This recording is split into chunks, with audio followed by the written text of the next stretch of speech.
Doctor, the first thing I want to ask you is there's been a lot of speculation, point blank. Are you going to run for a commission seat with the ultimate goal being mayor in the upcoming May election? Well, as you know, there has been a lot of problems in the town of West New York for the last 4 years. Actually, you could say that there hasn't been a mayor for the last 4 years. This gentleman, Gabriel Rodriguez, who I highly recommended, it hasn't been there for whatever reason. But you hear that there is a need for more security, high crime rates at West New York. You also hear that there were a lot of death due to COVID during this last couple of years, and none of those people were taken care of. So I could tell you there's total neglect in the town of West New York. The streets are a mess. So when people say, "Do you want to run?" Look, I'm a doctor. You know, I was in the military before. I like to get things done, but I haven't seen anything from the present administration helping the taxpayers. And who are the people that we're supposed to be responsible for? So is that a yes? I'm going to say I'm going to leave it to on the 19th. I'm going to make an announcement, and at that time, hopefully you're going to be there, and then I'm going to let you know. But as at this moment, I'm highly regarding running. I haven't really made up my mind, and I'm waiting. Like I said, I'm waiting for everything to align itself, and I believe it's coming to that point soon. I have been in communication with both candidates, both oppositions. And what I do tell them is that whoever decides to do it, I want to make sure that we do what's in the best interest of the taxpayers of West New York. This is not a personal thing. As you see, I'm a doctor. Thank God I'm very busy. But we need to take care of those that trust us as the leaders.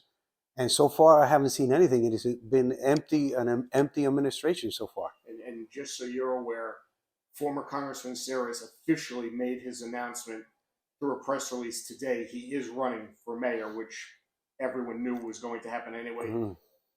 Cosmo Cirillo, Commissioner of West New York, is already announced he's running as well. So what you're telling me is on the 19th at Las Palmas, the evening of the 19th, next week, you will make a formal announcement one way or another, whether you are or are not running. That is correct. And I'm extremely happy that the congressman is going to run, because I do need a challenge. And if I decide to run, that's the kind of person I like to face myself against.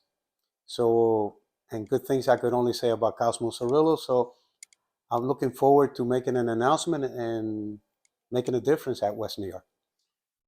Should you make that decision to run, I would assume at this point you have been considering who your running mates might be for commission seats. Absolutely. You're not going to throw out any names, obviously, for me at this point, because you haven't officially said to me that you are running. I'm going to tell you, the first thing I said to you, what was the biggest problem right now at West New York? Crime. We have the highest crime rate right now in the county at West New York. Tommy Mannion? Tommy Mannion, absolutely. Why Tommy Mannion? An ex-police officer. He's been more than 20 years in the force. He knows how to work with the police. He knows how to get things done. So if I were to run, and I will announce, he's my first pick, because I trust the man. He cares about the community, and we need to control crime right away. That's the biggest issue right now. You cannot have businesses, having shoplifting. You cannot have, drugs on the streets affecting our children. So we need to control that first, and he's number one. I trust the man 100%. So if, in fact, you do decide to run, it's a three-team race. The next several months would be quite interesting in the town of West New York. I'm going to tell you, I did the military for 36 years. You know that. I enjoy the challenges, and I'm looking forward to the challenge. But again, I'll let you know on the 19th. Thank you for your time. Thank you so much for the interview.